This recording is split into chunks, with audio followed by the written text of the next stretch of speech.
Hello बच्चों आपका स्वागत है आपके अपने चैनल जिसका नाम है सार्थक कॉमर्स वाला पर। तो आज हम कवर करेंगे इस वीडियो के अंदर अपना टॉपिक जिसका नाम है कैपिटल मार्केट, और साथ ही साथ अब हम second type of market capital market के जितने भी फर्दर क्लासिफिकेशन हैं उनको भी समझने वाले हैं। तो जो भी बच्चे आज पहली बार इस चैनल पे आए हैं उनको मैं बता दूं, हमारे चैनल पे मैं क्लास 12 बिज़नेस स्टडीज़ पूरी कवर करता हूं, और इसकी पूरी प्लेलिस्ट बनी हुई है क्लास 12 बिज़नेस स्टडीज़ की, क्लास 12 बिज़नेस स्टडीज़ के नाम से, जो आप डिस्क्रिप्शन में जाके चेकआउट कर सकते हैं। और सारी प्लेलिस्ट कॉन्जिक्यूटिव चैप्टर वाइज लगी हुई हैं, तो प्रीवियस चैप्टर्स को और टॉपिक्स को गो थ्रू कर लीजिएगा प्लीज़। और साथ ही साथ अगर कंटेंट बेनिफिशियल लगता है तो लाइक करें, सब्सक्राइब करें और साथ साथ शेयर कर दें वीडियोस को। तो आज हम शुरुआत करने वाले हैं अपने टॉपिक जिसका नाम है कैपिटल मार्केट। तो कैपिटल मार्केट क्या होता है? तो पिछली वीडियो में हमने कवर किए थे मनी मार्केट। मनी मार्केट वो मार्केट होते थे जो शॉर्ट टर्म फंड्स प्रोवाइड करते थे। तो कैपिटल मार्केट वो मार्केट्स होते हैं जो लॉन्ग टर्म फंड्स प्रोवाइड करते हैं। यानी कि कैपिटल मार्केट वो मार्केट्स होते हैं जो किसी भी कंपनी को क्या प्रोवाइड करते हैं, लॉन्ग टर्म फंड्स प्रोवाइड करते हैं। अब कैपिटल मार्केट के अंदर वो इंस्ट्रूमेंट्स आते हैं या वो सोर्सेज आते हैं लॉन्ग टर्म फंड्स प्रोवाइड करने के लिए, जो लॉन्ग टर्म सोर्सेज होते हैं, जैसे कि शेयर्स, डिबेंचर्स और बॉन्ड्स।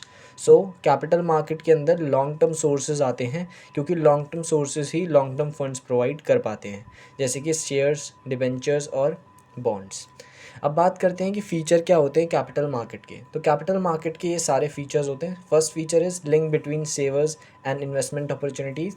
तो आपको पता है, मैंने फाइनेंशियल मार्केट का भी एक फ़ीचर था, mobilising the savings and channelising it to the most productive areas. बिल्कुल सेम वही है, क्योंकि कैपिटल मार्केट भी एक तरीके का फाइनेंशियल मार्केट ही है जो सेवर्स और एंटरप्राइजेस को एक साथ क्या करता है, कनेक्ट करता है, जिससे सेवर्स की सेविंग्स अच्छी इन्वेस्टमेंट अपॉर्चुनिटीज़ के साथ मीट कर जाती हैं। तो जो सेवर्स होते हैं वो ढूंढ रहे थे कोई इन्वेस्टमेंट प्रपोजल, और जो एंटरप्रेन्योर्स थे या एंटरप्राइजेस थे वो क्या ढूंढ रहे थे, इन्वेस्टमेंट ढूंढ रहे थे। तो सेवर्स और इन्वेस्टमेंट अपॉर्चुनिटीज़ को मीट कराता है capital market. Second, deals in long term investment. ये तो आपको पता ही है, कैपिटल मार्केट का मतलब ये वो मार्केट जो लॉन्ग टर्म में डील करें। तो कैपिटल मार्केट में जनरली लॉन्ग टर्म इन्वेस्टमेंट्स में डील करता है। ठीक है, capital market long term investments में डील करता है। Third, utilising intermediaries. अब जैसा कि आपको पता है कि कैपिटल मार्केट वो मार्केट है जो लॉन्ग टर्म फंड्स प्रोवाइड करता है। और लॉन्ग टर्म फंड्स कैसे प्रोवाइड करता है? Through shares, through debentures. और आप जानते हो कि जो भी सोर्सेज हैं जैसे कि शेयर्स, तो शेयर्स के अंदर इंटरमीडियरीज एक बहुत ही इंपॉर्टेंट एलिमेंट होते हैं, जिसके थ्रू एक कंपनी अपने शेयर्स को क्या करती है, सेल करती है। ठीक है, जैसे कि अंडर राइटिंग, जैसे कि ब्रोकर्स। सो जितने भी इंटरमीडियरीज हैं वो कैपिटल मार्केट में एक बहुत ही इंपॉर्टेंट ऑर्गन होते हैं। आप कह सकते हो जैसे हमारी बॉडी में बहुत ही इंपॉर्टेंट ऑर्गन्स होते हैं, वैसे ही कैपिटल मार्केट में इंटरमीडियरी एक बहुत ही इंपॉर्टेंट ऑर्गन होता है। तो इसीलिए कैपिटल मार्केट का एक फ़ीचर है कि कैपिटल मार्केट में इंटरमीडियरीज़ का काफ़ी ज़्यादा यूटिलाइज़ किया जाता है। ठीक है। Fourth, determination of capital formation. Capital market के थ्रू हम ये रेट को जान सकते हैं कि किस रेट से कैपिटल फॉर्मेशन हो रही है, क्योंकि कैपिटल मार्केट के थ्रू हम ये जानते हैं कि कंपनी कितना कैपिटल फॉर्मेशन कर रही हैं। तो उसके थ्रू हम रेट भी पता लगा सकते हैं with the help of capital market कि कैपिटल फॉर्मेशन किस रेट से बिल्ड हो रहा है मार्केट के अंदर। Fifth one is government rules and regulation. Capital market में आप एक टाइप ऑफ मार्केट पढ़ोगे जिनको हम सेकेंडरी मार्केट्स कहते हैं, यानी कि स्टॉक मार्केट्स। तो जो स्टॉक मार्केट है वो गवर्नमेंट्स की रूल और रेगुलेशंस के बेसिस पे क्या किए जाते हैं, कंडक्ट किए जाते हैं। ज़रूर बेसिकली अगर हम देखें तो स्टॉक मार्केट एक तरीके का सट्टा ही है कि आप ये देख रहे हो कि किसी कंपनी के शेयर बढ़ेगा या घटेगा, लेकिन ये एक लीगल स्पेक्यूलेशन है, यानी कि यहाँ पे लीगली स्पेक्यूलेशन होती है। ठीक है, तो गवर्नमेंट के रूल्स एंड रेगुलेशन के अंडर स्टॉक मार्केट सबसे बड़ा एग्जांपल है इस चीज़ का कि गवर्नमेंट के रूल्स एंड रेगुलेशन के अंदर स्टॉक्स को ख़रीदा या बेचा जाता है, और कोई भी इलीगल चीज़ नहीं होती है, सब रूल्स एंड रेगुलेशंस के अकॉर्डिंग की जाती है। तो ये 5 फीचर्स हैं हमारे कैपिटल मार्केट के। इसके बाद बात करते हैं कैपिटल मार्केट टाइप्स की। तो कैपिटल मार्केट के 2 टाइप्स होते हैं, एक प्राइमरी मार्केट और एक होते हैं सेकेंडरी मार्केट। सो बेसिक अगर मैं ओवरव्यू दूं तो प्राइमरी मार्केट वो मार्केट है जहां पे कोई भी कंपनी जब पहली बार सिक्योरिटीज़ को इशू करती है, उन मार्केट्स को प्राइमरी मार्केट्स कहा जाता है। और सेकेंडरी मार्केट्स वो मार्केट्स हैं जहाँ पे जो लोग हैं वो एक दूसरे के साथ बाइंग एंड सेलिंग कर रहे हैं उन सिक्योरिटीज़ की जो वो ऑलरेडी खरीद चुके हैं, यानी कि सेकेंड हैंड सिक्योरिटीज़ को जिन मार्केट में बाय एंड सेल किया जाता है वो सेकेंडरी मार्केट, और प्राइमरी मार्केट जहाँ पे फर्स्ट इशू या फ्रेश इशू सिक्योरिटीज़ को एक कंपनी क्या करती है, इशू करती है इन्वेस्टर्स को, उन्हें प्राइमरी मार्केट कहा जाता है। अब सबसे पहले हम समझेंगे प्राइमरी मार्केट्स क्या होते हैं। तो प्राइमरी मार्केट्स का दूसरा नाम है न्यू इशू मार्केट। अब इन्हें न्यू इशू मार्केट क्यों कहा जाता है? एक टर्म होती है जिसे हम कहते हैं फ्रेश इशू या फर्स्ट इशू, यानी कि जब भी एक कंपनी पहली बार अपनी इक्विटी को सेल करती है, या आप कहते हो अपने शेयर्स को पहली बार सेल करती है, तो जब वो पहली बार सेल करती है, वो जिन मार्केट्स में अपनी शेयर्स को सेल करती है उन मार्केट्स को हम प्राइमरी मार्केट्स कहते हैं। सो इसीलिए इन्हें न्यू इशू मार्केट्स भी कहा जाता है। So primary markets are those markets in which a company fresh issue their securities, और ऐसे मार्केट्स जहाँ पे एक कंपनी सबसे पहली बार अपनी सिक्योरिटीज़ को इशू करती है पब्लिक को, ठीक है। So securities are issue for the first time in the primary markets. So जिन मार्केट्स में सिक्योरिटीज़ को पहली बार इशू किया जाता है उन्हीं को हम प्राइमरी मार्केट्स कहते हैं। प्राइमरी मार्केट्स का सेकंड पॉइंट है directly contribute to capital formation. Of course, अब ये कैसे, इस पॉइंट को थोड़ा समझना पड़ेगा कि प्राइमरी मार्केट के अंदर कैपिटल फॉर्मेशन डायरेक्टली वो होता है, कैसे, इनडायरेक्टली क्यों नहीं होता, डायरेक्टली कैसे बनती है कैपिटल फॉर्मेशन, वो बताते हैं। अब जनरली प्राइमरी मार्केट में क्या होता है, एक कंपनी ना फ्रेश इशू जो है, फ्रेश इशू का मतलब है कि सबसे पहली दफ़ा अपनी सिक्योरिटी को बेचना या सबसे पहली बार अपनी सिक्योरिटी को बेचना।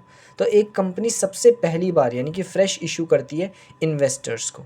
तो यहाँ पे कंपनी और इन्वेस्टर्स के बीच में कॉन्टैक्ट हो रहा है, which means company directly investors को बेच रही है और इन्वेस्टर्स उसके बदले में कैपिटल दे रहे हैं कंपनी को।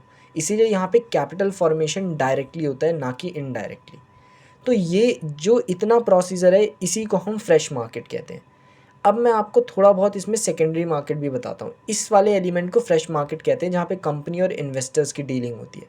अब इन इन्वेस्टर्स ने इस कंपनी के मान लो सिक्योरिटीज़ खरीद ली। अब मार्केट चलता रहेगा 1 साल तक, मान लो इन इन्वेस्टर्स ने इसकी सिक्योरिटी खरीदी हुई थी कंपनी की, प्राइजेस बढ़े फिर घटे। अब ये इन्वेस्टर्स चाहते हैं कि हम इन सिक्योरिटीज़ को दूसरे इन्वेस्टर्स को बेच दें। तो अब एक इन्वेस्टर किसी दूसरे इन्वेस्टर के साथ जिस मार्केट में डील करता है ना, उन्हें हम सेकेंडरी मार्केट्स कहते हैं।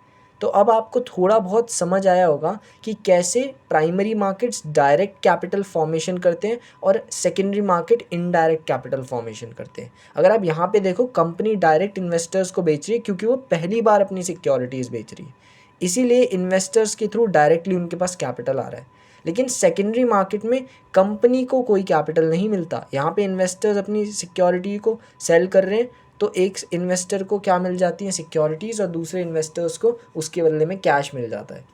तो इन्हें सेकेंडरी मार्केट्स कहा जाता है, जहाँ पे सेकंड हैंड सिक्योरिटीज़ की क्या होती है, डीलिंग होती है। जैसे स्टॉक मार्केट, स्टॉक मार्केट एक सेकेंडरी मार्केट है। आप जितने भी ऐप देखते हो, ग्रो ऐप, ये क्या है, सेकेंडरी मार्केट है, क्योंकि यहाँ पे लोग डील कर रहे हैं, ठीक है ना। यहाँ पे कंपनी फ्रेश इशू नहीं करती। यहाँ पे जो पहले से ही कंपनीज़ ने इशू कर रखे शेयर्स, जिनके दाम बढ़ रहे हैं या घट रहे हैं, उनमें आप डील करते हो, ठीक है ना।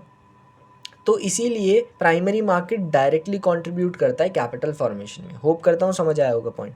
Third point, it doesn't affect loan, it doesn't accept loan in the form of finance. यानी कि प्राइमरी मार्केट्स में जब भी कंपनी पहली बार इशू कर रही होती है, ठीक है, अपने शेयर्स को, सिक्योरिटीज़ को, तो उस केस में प्राइमरी मार्केट में लोन को एज अ फाइनेंस या एज अ इनकम एक कंपनी एक्सेप्ट नहीं करती है।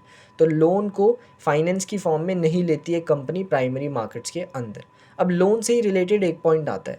यहाँ पे एक पॉइंट उन्होंने बोला है कि क्यों नहीं लेती लोन एक कंपनी, क्योंकि लोन से भी तो वो अपने आप को फाइनेंस प्रोवाइड करा सकती है, लेकिन क्यों नहीं लेती प्राइमरी मार्केट में। उसका एक रीज़न है, क्योंकि जब एक कंपनी किसी से भी लोन लेती है, तो जिन भी पर्टिकुलर लोगों से उन्होंने लोन लिया वो उनके लिए क्या होगी, उनकी प्राइवेट कैपिटल।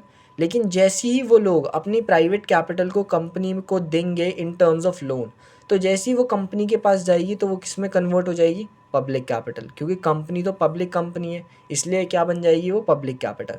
तो जब प्राइवेट कैपिटल पब्लिक कैपिटल में कन्वर्ट हो जाती है, ठीक है, तो उस प्रोसेस को हम गोइंग पब्लिक प्रोसेस कहते हैं। वेरी इंपॉर्टेंट, 2 मार्कर में आ सकता है पेपर के अंदर, और ये नॉलेज के लिए भी बहुत ज़्यादा ज़रूरी है। तो हमेशा याद रखना, ये भी एक रीज़न है जिस वजह से एक कंपनी लोन को फाइनेंस की फॉर्म में नहीं लेती, क्योंकि लोन जब भी एक कंपनी किसी भी इंडिविजुअल या किसी भी इंस्टीट्यूशन से लेती है, तो उस केस में प्राइवेट कैपिटल ना चेंज हो जाती है पब्लिक कैपिटल में।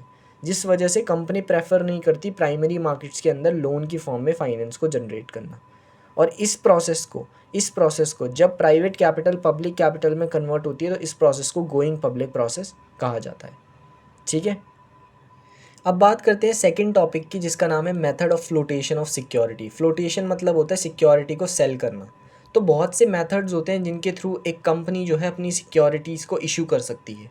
अब कौन कौन से मेथड्स होते हैं सबके बारे में बात करते हैं। First method public issue through prospectus, सबसे ईजी, सबने पढ़ा होगा अकाउंट्स में भी प्रोस्पेक्टस क्या होता है। तो पब्लिक इशू थ्रू प्रोस्पेक्टस पहला मेथड है जिसमें क्या करती है, एक कंपनी एक डॉक्यूमेंट बनाती है जिसको बोलते हैं प्रोस्पेक्टस। अब ये प्रोस्पेक्टस क्या होता है भैया, प्रोस्पेक्टस एक डॉक्यूमेंट होता है जिसके थ्रू एक कंपनी पब्लिक को इनवाइट करती है और एक इनविटेशन देती है लोगों को कि आप हमारे शेयर्स खरीद लीजिए। तो एक तरीके का एडवर्टीजमेंट भी आप कह सकते हो, इस डॉक्यूमेंट के थ्रू कंपनी करती है लोगों को इनवाइट करने के लिए, ताकि कंपनी को कैपिटल जनरेट हो जाए और कंपनी के शेयर्स भी सेल आउट हो जाए। ठीक है, अब ये जो प्रॉस्पेक्टस होता है, अब इस प्रॉस्पेक्टस डॉक्यूमेंट को क्या सिर्फ इनविटेशन के लिए ही देती है लोगों को, नहीं। तो इस प्रॉस्पेक्टस में सारी इन्फॉर्मेशन दी रहती है अबाउट द कंपनी, कि कंपनी के पिछले साल की फाइनेंशियल परफॉर्मेंस कैसी थी, आगे क्या फ्यूचर गोल्स क्या हैं, तो ये सब चीज़ें। तो जिसके बेस पे जो लोग होते हैं जिनके जो ये प्रॉस्पेक्टस देखते हैं कंपनी का, वो लोग इवेल्युएट करते हैं कि क्या उन्हें कंपनी की सिक्योरिटीज़ को बाई करना चाहिए या नहीं करना चाहिए। तो सबसे पहला मेथड होता है, और ये सबसे ना कॉमन मेथड होता है, जनरली कंपनीज़ अपने शेयर्स को प्रॉस्पेक्टस के थ्रू ही क्या करती हैं, सेल करती हैं। वो प्रॉस्पेक्टस के थ्रू इनवाइट करती हैं पब्लिक को, और पब्लिक उनको प्रॉस्पेक्टस के बिहाफ पे जज करती है कि हमें इन्वेस्ट करना चाहिए या नहीं करना चाहिए। तो ये होता है पहला method, public issue through prospectus, यानी कि प्रॉस्पेक्टस ये document. Second is offer for sale. Offer for sale method क्या कहता है, अब इस मेथड में क्या होता है, कंपनी अपनी सिक्योरिटीज़ को डायरेक्टली पब्लिक को सेल नहीं करती, यानी कि कंपनी डायरेक्टली लोगों को सेल अपनी सिक्योरिटीज़ नहीं कर रही है। तो भैया करती कैसे, तो कंपनी क्या करती है, एक इंटरमीडियरी होता है, इंटरमीडियरी मतलब बिचौलिया या ब्रोकर कह लो आप। तो कंपनी अपनी सारी जितनी भी सिक्योरिटी हैं वो इस बिचौलिए को यानी कि इंटरमीडियरी को बेच देती हैं, किस पे, फेस वैल्यू पे, यानी कि जितने की वो सिक्योरिटी थी उतने ही दाम पे वो उस इंटरमीडियरी को बेच देती हैं अपनी सिक्योरिटी। और ये इंटरमीडियरी उन सारी सिक्योरिटीज़ को कंपनी की किन्हें बेच देता है, पब्लिक को बेच देता है। और ये इंटरमीडियरी प्रीमियम पे बेचता है, यानी कि more than the face value of that security. तो यहाँ पे कंपनी डायरेक्टली पब्लिक को अपनी सिक्योरिटीज़ नहीं सेल करती। अब कुछ बच्चों का डाउट हो सकता है कि भैया कंपनी को जब बेचना आखिर में उन्हीं लोगों को था तो इन्होंने खुद क्यों नहीं बेच दिया, इंटरमीडियरी क्यों हायर किया। तो इसका एक फ़ायदा होता है कंपनी के लिए कि कंपनी जब भी लीगल फॉर्मेलिटीज़ और कॉम्प्लेक्सिटीज़ से बचना चाहती होती है ना, तो वो हमेशा इस मेथड का इस्तेमाल करती है, ऑफ़र फॉर सेल। अब आप कहोगे लीगल फॉर्मेलिटीज़ कैसी भैया, तो जब भी एक कंपनी ना डायरेक्टली क्या करती है, सेल करती है अपनी सिक्योरिटीज़ को, तो आपने सुना होगा अकाउंट्स में कि मिनिमम 90% सब्सक्रिप्शन चाहिए। तो इन केस अगर कंपनी का 90% सब्सक्रिप्शन नहीं हो पाया तो क्या हो जाता है, कंपनी को कैंसिल आउट करना पड़ता है सारा अपना। तो ये पीछे से बहुत सारी लीगल प्रिलिमिनरी एक्सपेंसेस होते हैं और बहुत सारे डॉक्यूमेंटेशन वर्क होता है। लेकिन जब कंपनी इस मेथड का इस्तेमाल करती है, ऑफ़र फॉर सेल, तो इंटरमीडियरी उनका वो सारा काम करता है जिस पे उन्हें मेहनत करनी पड़ती है, किसको, कंपनी को। तो इंटरमीडियरी की जिम्मेदारी होती है कि वो कैसे भी करके उनका 90% सब्सक्रिप्शन लाए ही लाए सिक्योरिटीज़ का, फिर चाहे वो खुद खरीदें चाहे वो लोगों को कन्विंस करके बेचें। तो इसीलिए कंपनी ना लीगल फॉर्मेलिटीज़ और कॉम्प्लेक्सिटीज़ से जब बचना चाहती है, मतलब वो एक तरीके से सिरदर्द नहीं लेना चाहती अपनी सिक्योरिटीज़ को बेचने का, वो बाकी कामों पे ध्यान देना चाहती है, तो वो ये वाला मेथड यूज़ करती है। ठीक है, थर्ड मेथड है प्राइवेट प्लेसमेंट। नाम से ही समझ आता है प्राइवेटली प्लेस कर दिया गया। अब यहाँ पे प्राइवेटली किन को प्लेस किया गया, सिक्योरिटीज़ को प्लेस किया गया, शेयर्स को प्लेस किया गया। तो इस केस में क्या होता है, कंपनी अपने जो सिक्योरिटीज़ या शेयर्स हैं वो किसी स्पेसिफिक पार्टीज़ और एजेंट्स को बेच देती है। यानी कि यहाँ पे वो पब्लिक को बेचने के बजाय कुछ स्पेसिफिक इंस्टीट्यूशंस और कुछ स्पेसिफिक जो फाइनेंशियल इंस्टीट्यूशंस हैं उनको सेल कर देती है अपनी सिक्योरिटीज़। कौन कौन होते हैं वो, यूटीआई, एलआईसी, म्यूचुअल फंड्स और इंश्योरेंस कंपनीज। तो कंपनी यहाँ पे लोगों को नहीं सेल करती, इस बार याद रखना आप, सिक्योरिटीज़ कुछ स्पेसिफिक पार्टीज़ को करती है। और यहाँ पे अब कंपनी क्या करती है, अब यहाँ पे भी कंपनी सेल तो खुद ही कर रही है, लेकिन वो इसका अपनाती है वो है एक इंटरमीडियरी। तो यहाँ पे भी वो इंटरमीडियरी को बोलती है कि तुम हमारी सारी ये जो सिक्योरिटीज़ हैं ये इन स्पेसिफिक एजेंट्स को बेचोगे, और बहुत हाइयर प्राइजेस पे बेची जाती हैं। तो अब ये प्रोसेस क्यों अपनाती है कंपनी? तो जब कंपनी ना अवॉइड करना चाहती है बहुत ज़्यादा अंडरराइटिंग एक्सपेंसेस को, और वो ज़्यादा एक्सपेंसेस नहीं खर्च करना चाहती है, तो उस केस में ये वाला तरीका सबसे बेस्ट है कि वो कुछ स्पेसिफिक पार्टीज़ को क्या कर रही है, अपनी सिक्योरिटीज़ बेच देती है। क्योंकि जब कंपनी लोगों को सिक्योरिटी बेचती है ना, तो लोग आनाकानी करते हैं, लोगों की मर्ज़ी होती है, उन्हें लगता है कंपनी चलेगी नहीं चलेगी, कंपनी में ग्रोथ होगी। क्योंकि और जनरली ये जो मेथड है ये नई कंपनीज़ ज़्यादा अडॉप्ट करती हैं, क्योंकि नई कंपनीज़ को पता है कि लोग हमारे में इतना इंटरेस्टेड अभी नहीं होंगे, तो वो डायरेक्ट प्राइवेट प्लेसमेंट मेथड की बेस पे कुछ स्पेसिफिक पार्टीज़ को बेच देती हैं, और ये स्पेसिफिक पार्टीज़ कीन होती हैं सिक्योरिटीज़ में इन्वेस्ट करने के लिए, और इन्हें हाइयर प्राइस पे बेचा जाता है, याद रखना। और एक इंटरमीडियरी की हेल्प से कंपनी ऐसा करती है, ठीक है। और क्यों करती है मैंने बता दिया। और जनरली न्यू कंपनीज़ इस मेथड को फॉलो करती हैं क्योंकि वो अवॉइड करना चाहती हैं risk of issuing shares to the public, क्योंकि जब पब्लिक को शेयर इशू करते हो तो थोड़ा उन्हें कन्वेंस करना पड़ता है। नई कंपनीज़ के पास इतना कुछ, उनकी कोई हिस्ट्री अच्छी होती नहीं है, या उनकी तो वो अभी स्टार्ट ही नहीं है, तो उनकी हिस्ट्री क्या होगी आप ही सोचो। तो क्या लोग कन्वेंस हो जाएंगे?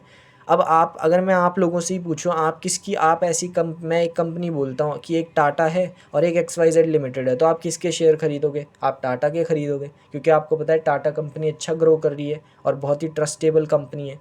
तो इसी वजह से न्यू कंपनीज़ ना पब्लिक इशू से ज़्यादा भरोसा करती हैं प्राइवेट प्लेसमेंट पे, क्योंकि उन्हें पता है पब्लिक भी उन्हीं पे सिक्योरिटीज़ पे इन्वेस्ट करती है जिन पे उन्हें ज़्यादा ट्रस्ट होता है, ठीक है, और जिनसे वो एक्सपेक्ट कर रहे हैं कि हाइयर रिटर्न मिलेगा। ठीक है, क्लियर है। इसके बाद फोर्थ मेथड होता है राइट इशू।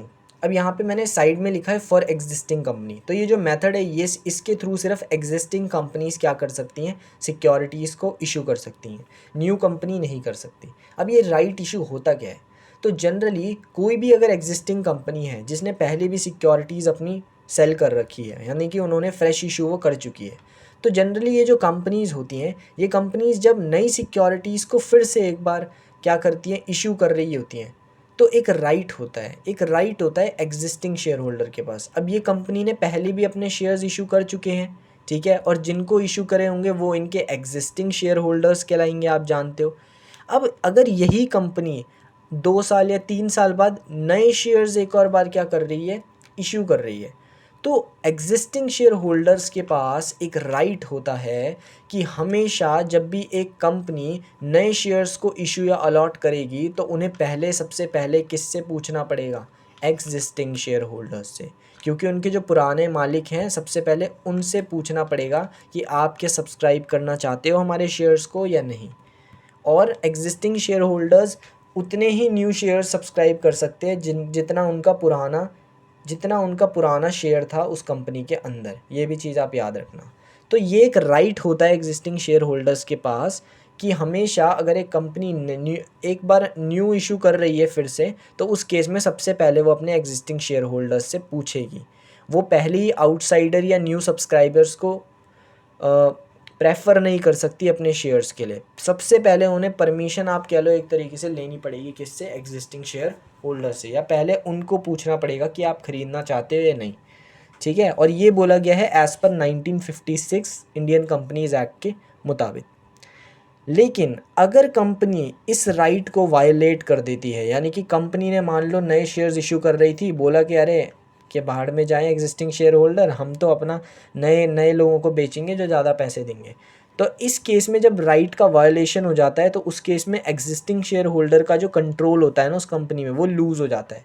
और उसमें गलती उन एग्जिस्टिंग शेयर होल्डर की नहीं है, गलती या आप कह लो डेलिबरेटली कंपनी ने उनसे पूछा ही नहीं, तो उनका शेयर वैसे ही लॉस हो गया, ठीक है, यानी कि उनका कंट्रोल वैसे ही लॉस हो गया कंपनी के अंदर। और जब उनका कंट्रोल लॉस हो जाता है ना पुराने शेयर होल्डर्स का, तो कंपनी की इक्विटी वाटर की तरह बह जाती है।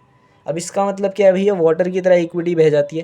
कहने का मतलब है कि जो पुराने शेयर होल्डर थे उन्होंने आप पे सबसे पहले इन्वेस्ट किया था, विच मीन्स उनका आप पे ट्रस्ट था।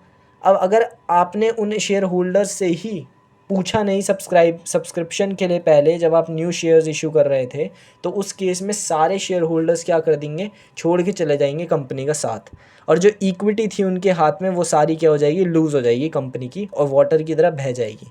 अब कंपनी को नए शेयर होल्डर्स ढूंढने पड़ेंगे, और ज़रूरी नहीं कि हर कंपनी ईजिली नए शेयर होल्डर्स ढूंढ ले, क्योंकि उस कंपनी की या तो गुडविल होनी चाहिए और या तो कंपनी अच्छा प्रॉफिट कमा रही होगी, तभी नए शेयर होल्डर्स वहाँ पे कंट्रोल लेना चाहेंगे उस कंपनी में, नहीं तो कोई भी ऐसी कंपनीज़ में इन्वेस्ट ज़्यादातर नहीं करना चाहता।